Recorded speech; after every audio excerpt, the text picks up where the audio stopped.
तो आज हम पढ़ रहे हैं Shrimad Bhagavatam 4th canto chapter 9। Chapter का नाम है ध्रुव महाराज की घर वापसी। ध्रुव महाराज रिटर्न्स होम। श्लोक नंबर 20, 28 तो मेरे पीछे दोहराइए। विदुर उवाच सुदुर्लभं यत् परमं पदं हरे माया विनश्य तच्चरणारचरणार्जितम्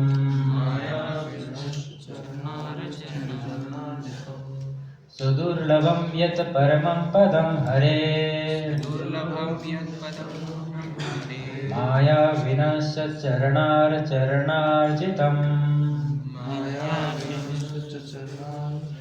लब्ध्वा प्रियसिद्धार्थम् इवैकजन्मना लब्ध्वा प्रियसिद्धार्थम् इवैकजन्मना सिद्धार्थविवेकजन्मना कथं स्वयमात्मनम् अमन्यतार्थवेत् कथं कथं स्वयमात्मनम् अमनयातार्थवेत् कथं स्वयमात्मनं मन्यतार्थवित्तं विदुर उवाच Vidura continued to inquire. Sudurlabham, very rare. Yat, that which, Paramam, is the supreme. Padam, situation. Hare, of the supreme personality of Godhead. Maya Vinaha, very affectionate. Tat, his. Charana, lotus feet.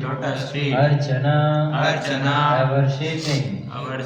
Arjitam, achieved. Labdhava, having attained. Api, although. Asiddha artham, not fulfilled. Iva, as if. Eka janmana, in the duration of one life. Katham, why. Swam, own. Atmanam, heart. Amnayata, he felt. Arthavid, being very wise. Translation purport by Divine Grace, Srila Prabhupada ki Jai. Sri Vidura inquired, my dear Brahmana, the abode of the Lord is very difficult to attain. It can be attained only by pure devotional service, which alone pleases the most affectionate, merciful Lord. Dhruva Maharaj achieved this position even in one life, and he was very wise and conscientious. Why then was he not very pleased? Saint Vidura inquiry is very relevant. The word Arthavid, which refers to one who knows how to discriminate between reality and unreality, is very significant in this connection. An Arthavid is also called Paramhansa.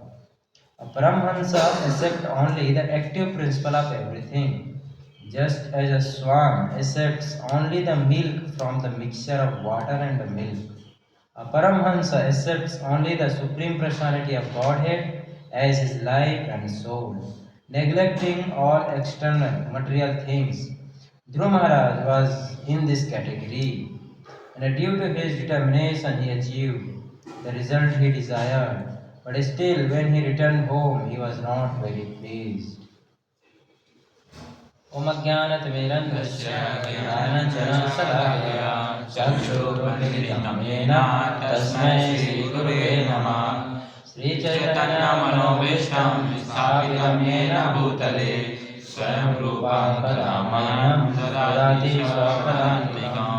Vandeham Shri Guru Shri Yuta Padakamalam Shri Guru Vaishnavam Cha श्रीरूपं साग्रजातं सहगणा रघुनाथान्वितं तं सजीवं साद्वैतं सावधूतं परिजनसहितं कृष्णचैतन्यदेवं श्रीराधा कृष्णपादान् सहगणा ललिता श्रीविशाखान्वितस्य हे कृष्णा करुणा सिन्धु दीनबन्धो जगत्पते गोपेश गोपिका कान्त राधाकान्त नमस्तुते तप्त काञ्चन गौराङ्गी राधे वृन्दावनेश्वरी वृषभानुसुते देवी प्रणमामि हरिप्रिये वाञ्छाकल्पतरुभ्यश्च कृपा सिन्धुभ्येव च पतितानां पावनेभ्यो वैष्णवेभ्यो नमो नमः। जय श्री कृष्ण चैतन्य प्रभु नित्यानंद श्री अद्वैत गदाधर शिवासादि गौर भक्तवृंद। हरे कृष्णा कृष्णा कृष्णा हरे हरे हरे राम राम राम हरे हरे। हरे कृष्णा। तो भगवान आकर डिक्लेयर कर दिए कि ध्रुव महाराज जो है एक जन्म के बाद भगवान के धाम को वापस आ जाएंगे। तो स्वाभाविक रूप से जो सुनने वाला है उसके मन में तो प्रश्न उठेगा ही, ये ऐसे कैसे संभव है? एक लाइफ टाइम में भगवान के धाम जाना इम्पॉसिबल, कैसे ऐसे संभव है? क्योंकि भगवान आगे डिक्लेयर कर रहे ध्रुव, इसीलिए विदुर महाराज क्या कर रहे हैं? प्रश्न कर रहे हैं। एक जन्म ना, कैसे एक जन्म में संभव है जाना? और वैसे भी वो तो जा भी रहे, उसके बाद भी क्या कर रहे हैं वो? उसके बाद भी वो असिद्ध अर्थम, उसके बाद भी वो खुश नहीं है ना ध्रुव महाराज? तो हम पहले चर्चा करेंगे कि एक जन्म में भगवान के धाम या फिर ध्रुव महाराज कैसे भगवान के धाम जाने के लिए एलिजिबल हो गए।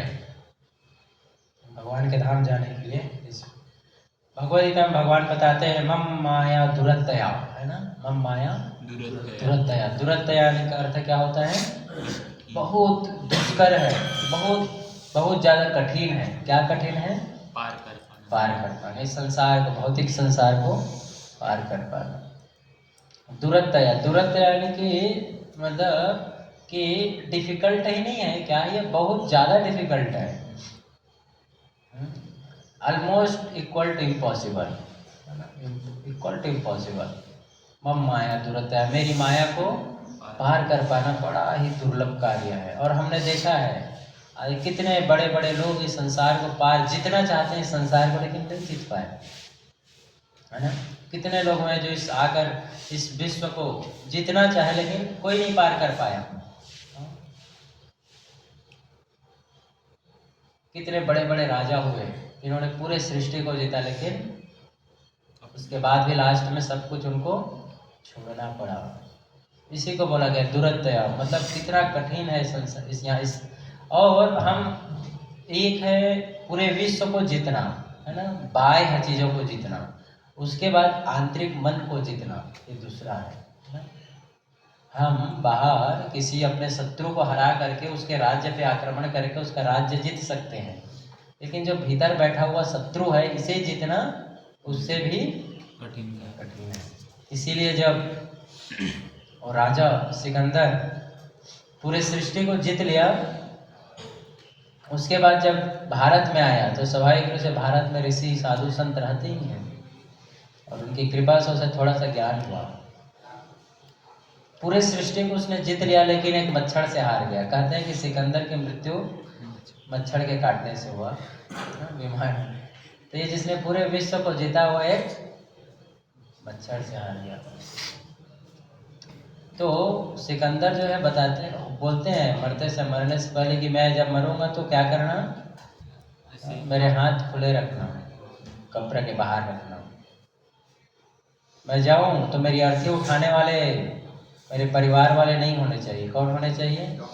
ये सब जितने बड़े बड़े जो वैद्य हैं, डॉक्टर हैं, वो होने चाहिए। और जाओ रास्ते में क्या बिछा देना, सोने चांदी जवाहरात की लॉटरी लगाओ, बिछा दो रास्ते में। क्यों ऐसा? क्योंकि सिकंदर बताना चाह रहे थे कि जिस चीज़ को हम जितना समझते हैं, जिस चीज़ को हम समझते हैं कि मैं जीत गया जीवन में, एक्चुअली मैं जीता नहीं, क्या हुआ? हार गया। आज भी हम कहते हैं सिकंदर महान, लेकिन वही सिकंदर महान एक मच्छर से, तो ये फिर कैसा जीत हुआ, है ना? ऐसे हम कितने इंसिडेंट देखते हैं जहाँ पर पूरे विश्व को जीता, लेकिन जैसे हिटलर के विषय में आपने सुना है, हिटलर ने पूरे विश्व को जीता, लोगों को एक समय वो पूरे विश्व का एक राजा था, कंट्रोल कर लिया था, उसकी वाणी से हर कोई जान देने को राजी हुआ करता था, लेकिन हिटलर की मृत्यु कैसे हुई? सुसाइड कर लिया उसने, जीत नहीं पाया। बाहरी दुनिया को जीतना और अपने आप को जीतने में बहुत अंतर है। पूरे विश्व को जीता, लेकिन लास्ट में सुसाइड कर लिया, मृत्यु, आत्मदाह, खुद की मृत्यु कर लेना। तो ऐसा सिकंदर ने क्यों किया? दिखाने के लिए कि जो इस संसार को हम जीत रहे, वो जीतना जीत नहीं है। जब साधु से मिला सिकंदर तो बोला कि मैं सिकंदर महान हूँ, पूरे विश्व को जीता है। तो साधु से वार्तालाप हुआ, तो साधु ने उसे बताया कि तुम जो है कुछ नहीं किए हो जीवन में अभी तक, है ना, चोर के समान हो, चोर की भांति हो, कुछ नहीं जीता। और उस बात को जो है सिकंदर के हृदय में ऐसे गहराई में जाता है कि वो उस चीज़ को समझने का प्रयास करता है। तो कहने का अर्थ है कि मम माया दुरतया, है ना, इस संसार को जितना। और उसके बाद हम देखते हैं बड़े बड़े राजा महाराजा हुए जो इस संसार को जीत रहे थे, कोई नहीं कर पाया कुछ भी, है ना। आज वैसा को वैसा ही है संसार। और इस भगवान की माया शक्ति को पार कर पाना बड़ा ही दुष्कर है, शास्त्र में कई जगह बताया गया है। बड़े बड़े ऋषि मुनि तपस्या के लिए जाते हैं और वापस, क्योंकि पार कर तपस्या कर पाना एक जन्म में तो क्या, कई जन्म में भी मुश्किल है। यहाँ तो एक जन्म ना बोला, एक जन्म में भगवान के धाम जाना तो भूल ही जाओ। अगर कोई बोले 10 जन्म में भी मैं जा सकता हूँ तो बहुत बड़ी बात है, अचीवमेंट है ना। अगर बोल दे मैं 10 जन्म के बाद भगवान के धाम जाने को तैयार हो जाऊंगा, तो उसके लिए क्या है, वो अचीवमेंट है। इस संसार को भेद पाना, अभेद्य बोला जाता है ना, अभेद्य, जिसको भेद पाना मुश्किल है। तो ये संसार भौतिक जगत वैसा ही है, अभेद्य के समान, इसको भेद पाना बड़ा मुश्किल है, बड़ा मुश्किल है। कितने बड़े बड़े ऋषि जो तपस्या करने के लिए जाते हैं और थोड़े समय में फिर वापस लौट जाते हैं। सौगरी मुनि के बारे में आपने सुना है ना, तपस्या करने के लिए गए, भगवान को जीतने के लिए, समझने के लिए, अपने आप को आत्म साक्षात्कार के लिए। कहाँ गए? पानी के अंदर तपस्या करने लगे, लेकिन थोड़े समय में बाद क्या हुआ? मन विचलित हो गया। विश्वामित्र मुनि तपस्या करने के लिए 60,000 साल तक तपस्या कर रहे हैं। कितने समय?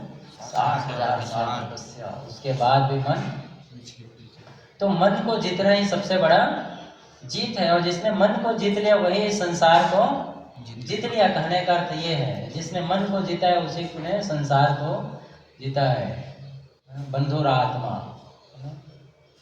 मन को जिसने बंधु बना लिया उसके लिए ही सबसे बड़ा जीत है। मन को बंधु बना लेने कहने का अर्थ है कि मैं मन के जो अनुसार है वो कार्य नहीं करूँगा, है ना, बल्कि मन मेरे अनुसार कार्य करना चाहिए। रथ में अगर हम जा रहे हैं, घोड़ा जब तक मेरे कंट्रोल में है तब तक रथ सही चलेगा। जिस समय घोड़ा मेरे कंट्रोल से बाहर हो गया तो क्या करेगा? वो गिरा देगा। वही हमारे साथ हो रहा है, पल दर पल, है ना, हर पल मन क्या करता है? हमें गिरा देता है। इंद्रियां प्रबल है ना। चंचलम ही मना कृष्ण प्रमाधि बलवदृढ़ तस्याग्रहम निग्रहम मन्ये वायुरेव दुष्कर्म बोल रहे हैं भगवान। बड़ा ही मुश्किल है, बहुत मुश्किल है इस मन को जीतना। भगवान ने, अर्जुन बोल रहे हैं ना, दुष्कर्म।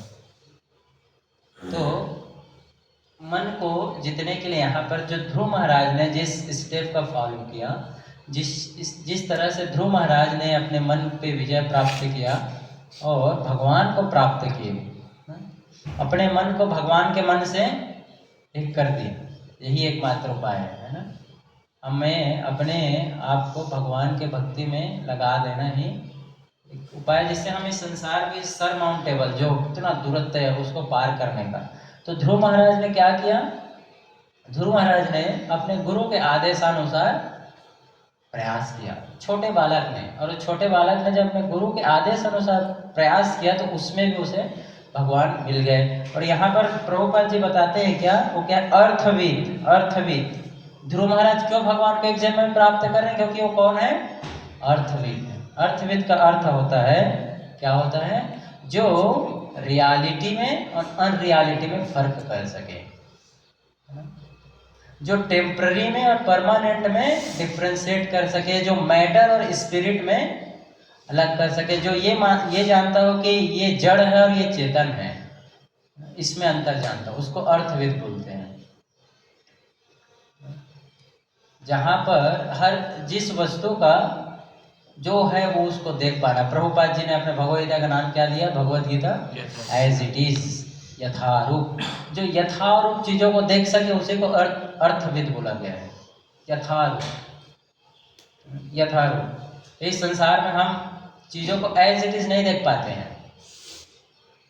देखने से पहले हम अपने आंखों में एक दूसरा चश्मा लगा कर देखते हैं, है ना। अगर हम इस संसार को काले चश्मे से देखेंगे तो संसार कैसा दिखेगा? पीला चश्मा लगा के देखें तो इस संसार को हम इस मोह के रूप में, काम के रूप में, काम रूपी चश्मा पहन लेते हैं तो संसार हमें कामुक दिखता है। जब हम मोह रूपी चश्मा देख रहे हैं तो हमें क्या आ जाता है? संसार में मोह आ जाता है। क्रोध रूपी चश्मा जब पहन लिए तो क्रोध आ रहा है। तो ये अनेक प्रकार का जो चश्मा पहन लेने के कारण हमें संसार क्या दिखता है? अलग अलग दिखता है। और उसको अर्थविद नहीं बोल लगे है ना, जो रियलिटी और अनरियलिटी में फर्क जानता है ना, रियलिटी और रियलिटी में। प्रभुपाद जी लिखते हैं, और ऐसे कौन है? जो भगवान के भक्त है, परमहंस, अर्थविद। तो कैसे हम इस संसार को एज इट इज देख पाएंगे? ब्रह्म संहिता में बताया कि प्रेमांजना चूरित भक्ति विलोचनेन। ठीक है, एक और चश्मे वाले का दुकान खुला है, वहां से जाओ और सही चश्मा खरीद के लाओ। कौन सा चश्मा है? प्रेमांजना चूरित भक्ति विलोचनेन संता सदैव हृदयेषु विलोकयन्ति यं श्याम सुंदरम अचिन्त्य गुणा स्वरूपम गोविंदमादि पुरुषम तमहं भजामि। प्रेम रूपी, जब हम भगवान के लिए जब प्रेम रूपी अंजन लगा के नाकों से देखेंगे संसार को, तब हमें हर चीज सही सही दिखेगा, है ना। नहीं तो उसके हिसाब से, अपने अपने हिसाब से दिखेगा। स्वाभाविक है। चित्रकेतु महाराज के भागवत के प्रसंग, चित्रकेतु महाराज के प्रसंग में किस प्रकार से नारद मुनि ने चित्रकेतु महाराज को दृष्टि दिया कि वो देख सके ये संसार कैसा है, संसार की रियलिटी देख सके। चित्रकेतु महाराज पहले बच्चे नहीं था उनका, तो बहुत रो रहे थे कि मेरा कोई बच्चा नहीं है। फिर समय के साथ नारद मुनि और की कृपा से एक बच्चा हुआ, जिसका नाम क्या हुआ? हर्ष शोक। क्या नाम हुआ? हर्ष शोक। हर्ष शोक का क्या अर्थ है? ये संसार ही वही है। क्या है संसार? हर्ष शोक। ये संसार क्या है? सुख और दुख है। संसार कैसा है? मान और अपमान, डुअलिटी, द्वंद्व है इस संसार में, है ना। तो हर्ष शोक नामक उसको बच्चा है। नारद मुनि ने बताया क्या? हर्ष शोक से क्या होगा आपको? हर्ष शोक होगा। हर्ष माने कि आपको खुशी भी होगा और दुख भी होगा। उनको लगा क्या ज्यादा से ज्यादा दुख होगा, थोड़ा उदर निकल जाएगा बच्चा, लेकिन है तो अपना राजा बनेगा। लेकिन जब थोड़े समय के बाद उनकी बाकी रानियों ने मिल करके, उनकी बहुत सारी पत्नियां थी, करोड़ों पत्नियां थी, तो बाकी रानियों ने मिल करके उस बच्चे को मार दिया। अब चित्रकेतु महाराज शोक में पूरी तरह से डूब गए, शोक में डूब गए, चिंताग्रस्त हो गए। अब मानो कि उनके लिए जीने के लिए कुछ रहा ही नहीं संसार में। वो मानते थे कि उसका बच्चे है, उनके लिए क्या है? संसार है। और उसके कारण वो जो पूरी तरीके से चिंताग्रस्त दुख से लबालब भर गए। तब नारद मुनि आए। नारद मुनि ने उनको तब एक चश्मा दिया। क्या चश्मा दिया? उनको पता है, क्या बताए? बोले कि ये क्या है, आत्मा एक शरीर से दूसरे शरीर में परिवर्तन हो रहा है। चित्रकेतु महाराज मानने को तैयार नहीं, ऐसा कैसे होता, वो मेरा बच्चा था। भगवान निर्दयी है बोलते हैं, बोलता है भगवान निर्दयी है, भगवान को आता नहीं है डिसीजन लेना कब किस बच्चे को मारना है। तो ब्रह्मा जी नारद मुनि ने क्या बोला कि ठीक है लो, अभी मैं दिखाता हूँ तुम, है ना, सिनेमा ऑन करके मैं चश्मा पहनूं। और तब जो है बोले बच्चे को बुलाया, देखो। तो बच्चा उत्पन्न होके क्या बोलता है, आता है, बोलता है, नारद मुनि बोले कि बच्चा तुम्हारे पिताजी बुला रहे हैं, जाओ थोड़ा बात करो। बच्चा बोला कौन सा पिताजी? और ये सुन के चित्रकेतु महाराज का तो मन एकदम क्या हो गया, तुरंत होश में आ गए। जो बेहोश थे ना, क्या हो गया, होश में आ गया। ये पिताजी तो, लो बात करो, मैं नहीं जानता, बात करो। बेटा मैं चित्रकेतु तुम्हारा पिता। कौन सा पिता? मेरे तो बहुत सारे पिता हैं, मैंने बहुत सारे माता पिता बनाए हैं। मैं अभी पिछला रिसेंटली। अच्छा, हाँ, आप मेरे पिता नहीं थे, आप मेरे दुश्मन थे, आप मेरे दुश्मन थे पिछले जन्म में। आपने मुझे धोखा दिया था, मुझे परेशान किया था, इसीलिए इस जन्म में मैंने आपको दुख देने के लिए आया था। और ये सुन के चित्रकेतु महाराज में तो मानो क्या हो गया, अब संसार सही सही दिखने लग गया, एज इट इज, यथारूप। क्योंकि अब समझ में आ गया कि शरीर के आधार पर मैं जो संबंध इस बच्चे से बना रहा था वो कौन था? जिस बच्चे को मैं अपना मान के इतना कुछ किया, वो क्या, कौन था, कौन मेरा वो?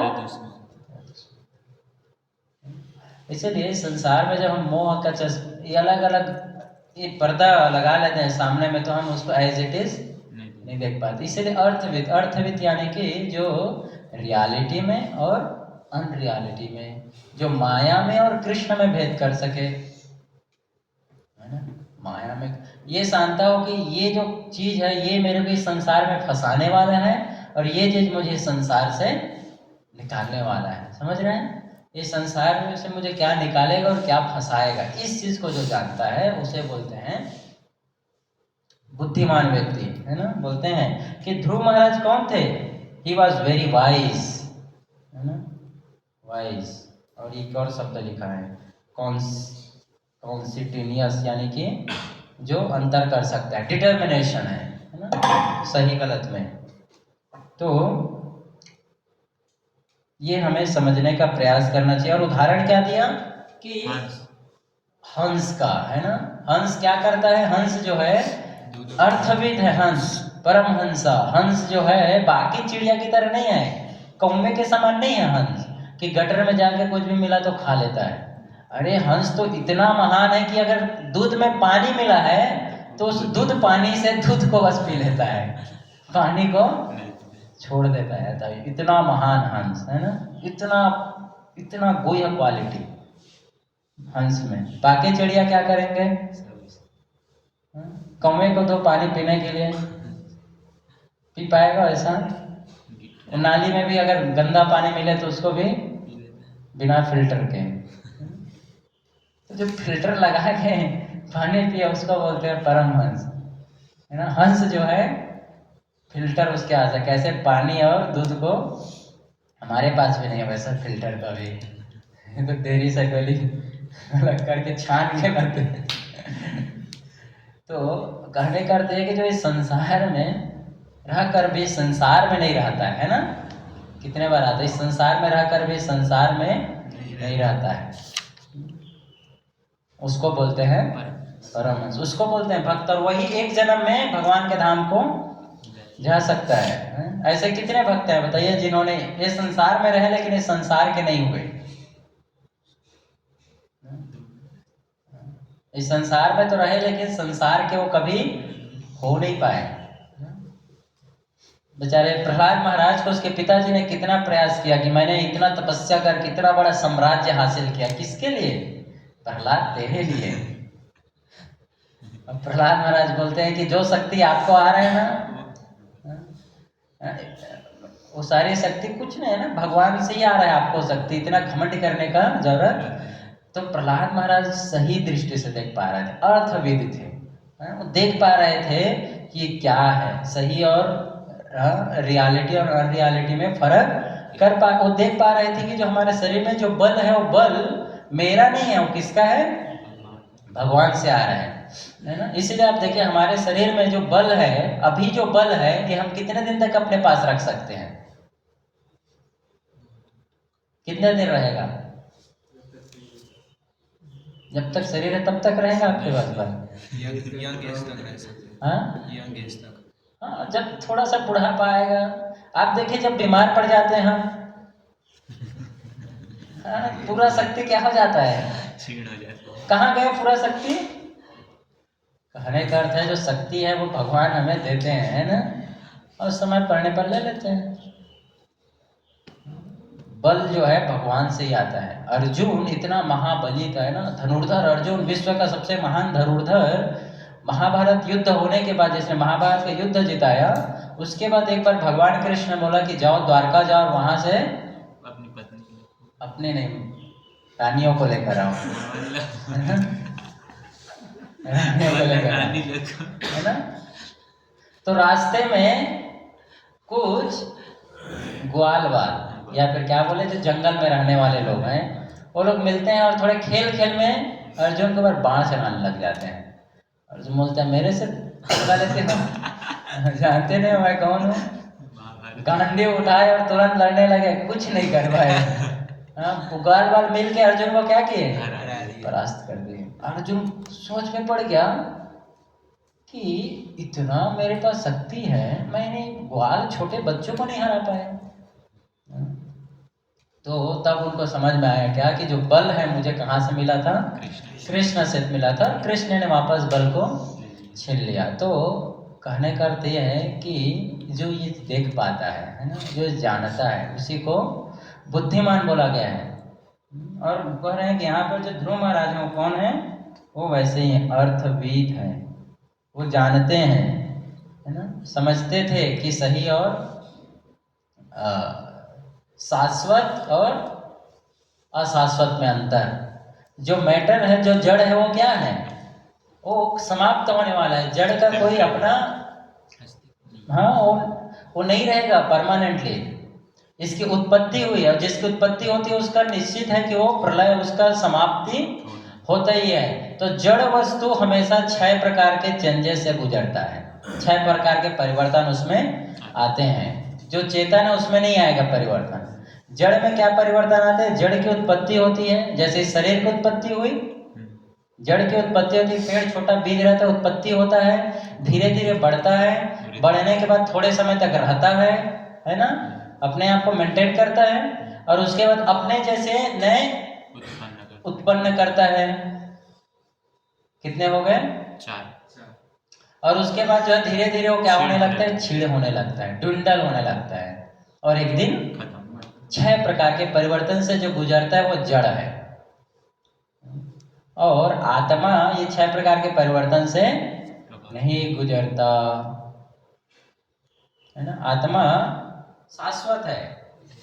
न जायते म्रियते वा कदाचित् नायं भूत्वा भविता वा न भूयः अजो नित्यम, अज है, नित्यम, शाश्वतोयम पुराण न हन्यते हन्यमाने शरीरे। जब शरीर का हनन होता है, शरीर जब मरता है तो आत्मा का हनन, आत्मा की मृत्यु नहीं होता। जो इसको जानता है ना, आत्मा की मृत्यु नहीं होता है। तो इस आधार पर जब हम कार्य करते हैं, इसको जो जानता है वो एक जन्म ही भगवान के धाम को जानने के लिए क्वालिफाइड हो जाता है, हंस के समान, है ना। इस कितनी बार इस चीज को जानता है। तो ध्रुव महाराज जो है उस कैटेगरी में थे, और अपने दृढ़ निश्चयता के कारण उन्होंने भगवान को प्राप्त कर लिया। दृढ़ निश्चयता, दृढ़ निश्चय। तो हमें देखना चाहिए कि भक्ति में बड़ा ही दृढ़ निश्चय बड़ा ही आवश्यकता है ना। जो दृढ़ निश्चय नहीं रहेगा वो उसके लिए भक्ति कर पाना बड़ा मुश्किल है। जो हमेशा कोई दूसरा कोई आया कुछ बोला और उसको ओपिनियन में भी अपना ओपिनियन बना के निकल गया तो उसके लिए भक्ति करना, इसीलिए हमें अपने ओपिनियन कहाँ से बनाना चाहिए? शास्त्रों से। अपना ओपिनियन, अपना जो कन्विक्शन है वो स्ट्रांग तभी होगा जब हम शास्त्र का पढ़ेंगे, शास्त्रों को पढ़ेंगे। जितना ज्यादा हम शास्त्र पढ़ेंगे उतना ज्यादा हमारा ओपिनियन, हमारा जो कन्विक्शन है, श्रद्धा है, वो क्या होगा? मजबूत। और जिसकी जड़ें जितनी ज्यादा मजबूत होता है उसको गिराना उतना ही मुश्किल होता है। तो हमारा जड़ कितना मजबूत है भक्ति में कहने करते है ना। कई भक्त होते हैं जिनको थोड़ा सा कोई आके तो क्या होता है? बह जाता है, फिर चला जाता है भक्ति से। और जिसकी जड़ें मजबूत हैं वो कैसे भी कंडीशन में रहता है तो भी भक्ति कभी वो नहीं छोड़ता है ना। ऐसे अनेक उदाहरण है प्रभुपाद जी के जीवन से। आप देखिए प्रभुपाद जी के शिष्यों के जीवन से देखिए कि कितनी कठिनाई आया, फिर भी भक्ति नहीं छोड़ी। कल पढ़ रहा था लीलामृत प्रभुपाद पुस्तक में, उसमें प्रभुपाद जी जब वहाँ विदेश में थे है ना, तो कितना संघर्ष भरा जीवन उन्होंने जिया। किस चीज के प्रचार के लिए गए थे कि भगवान विश्व में भगवान कृष्ण का संदेश पहुंचाने के लिए, है ना, संदेश पहुंचाने के लिए, मायावाद को भगाने के लिए। और जब अमेरिका गए तो किसके साथ रहना पड़ा उनको? एक मायावादी के साथ, डॉक्टर मिश्रा, राम मूर्ति मिश्रा कुछ नाम था, है ना। मिश्रा जी के साथ रहना पड़ रहा है। मिश्रा जी कैसे हैं? मायावादी। उसके साथ रह के प्रभुपाद जी को कहाँ से बताइए, जिस कार्य को मिटाने के लिए गए वही आदमी उनको अभी शेल्टर दे वहां पर रख रहा है, आओ हमारे कमरे में रहो। तो प्रभुपाद जी ने कैसे किन किन संघर्षों को पार करते हुए प्रचार किया। फिर भी प्रभुपाद जी के लिए विजय था। क्यों? क्योंकि प्रभुपाद जी के लिए एक क्षण नहीं था जब वो भगवान को वहां भूले हो। एक ऐसा क्षण नहीं था जब उन्होंने भागवतम का ट्रांसलेशन नहीं कर रहे थे। ऐसा एक भी क्षण नहीं था जब वो भगवान को भोग लगाए हुए प्रसाद नहीं पा रहे थे। हमेशा इन कार्यों में वो तब भी लगे थे। ऐसा एक भी दिन नहीं गया प्रभुपाद जी के लिए जिस दिन वो किसी को पकड़ के भगवान के विषय में ना बताए हों। प्रभुपाद जी वहां थे।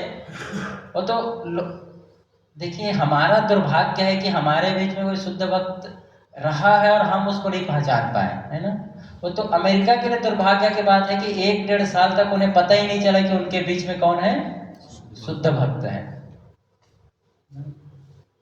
अमेरिका के लिए दुर्भाग्य। तो हमारे लिए भी हमें भी ये चीज़ जानना चाहिए और तब जाके हम जो है भक्ति में क्या करते हैं, प्रगति कर पाते हैं। जब इस चीज़ को हम समझते हैं तो इस श्लोक में जो है एक जन्म में भगवान को प्राप्त कर पाएंगे, ऐसा विदुर जी बोलते हैं, है ना। विदुर जी प्रश्न करते हैं जब मैत्रेय मुनि बताते हैं कि इस प्रकार से भगवान उनके सामने आ गए और उनको क्या बोले कि तुम अभी राज करोगे, सब करोगे और उसके बाद मेरे धाम को आ जाओगे।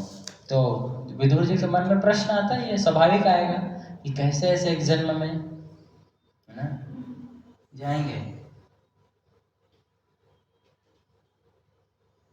सुदुर्लभम लिखा है ना, सुदुर्लभम, जो क्या है बड़ा ही मुश्किल है, बहुत दुर्लभ है। तो भगवान के धाम को जाना इतना हमें आसान नहीं समझना चाहिए, लेकिन कलयुग में बड़ा ही उसे आसान बना दिया गया है ना। कैसे आसान बना दिया गया है?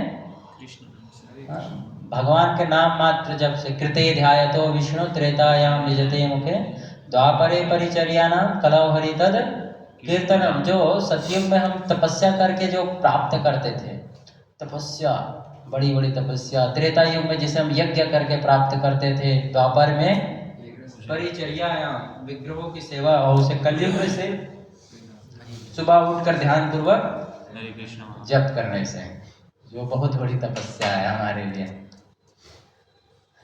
प्रोजेक्ट घुमा फिरा कर बात वही लाके रोक देते कि सुबह उठना जरूरी है ना। सूरज को कहाँ गए?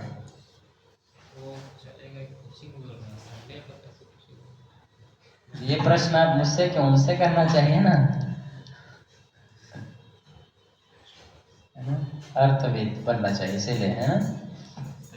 ठीक है, तो यहीं पर रुकेंगे। किसी कोई प्रश्न है तो आप लोग पूछ सकते हैं। हरे कृष्णा।